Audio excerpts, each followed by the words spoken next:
পার্বত্য চট্টগ্রাম বিষয়ক উপদেষ্টা সুপ্রদীপ চাকমা বলেছেন, চলতি বছরের ডিসেম্বরের মধ্যেই পার্বত্য চট্টগ্রামে ই-লার্নিং স্কুল চালু করা হবে। খাগড়াছড়ি, রাঙামাটি ও বান্দরবান প্রতিটি জেলায় কমপক্ষে ৩টি করে মোট ৯টি স্কুলে ডিজিটাল প্রযুক্তির ব্যবহার নিশ্চিত করা হবে বলেও জানান তিনি।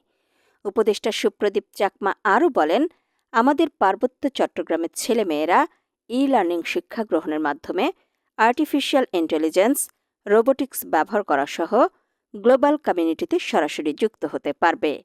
বলেন, প্রধান উপদেষ্টা প্রফেসর ড. মোহাম্মদ ইউনূসের ইচ্ছে অনুযায়ী পার্বত্য চট্টগ্রামে ১০০টি ই-লার্নিং স্কুল প্রতিষ্ঠা বাস্তবায়নের লক্ষ্যে পার্বত্য চট্টগ্রাম বিষয়ক মন্ত্রণালয় কাজ করে যাচ্ছে। আজ বিকেলে ঢাকার বেইলি রোডে পার্বত্য চট্টগ্রাম কমপ্লেক্স প্রশাসনিক ভবনের সভাকক্ষে ই-লার্নিং স্কুল প্রতিষ্ঠা বাস্তবায়ন সংশ্লিষ্ট সংস্থার কর্মকর্তাদের সাথে এক মত বিনিময় সভায় প্রধান অতিথি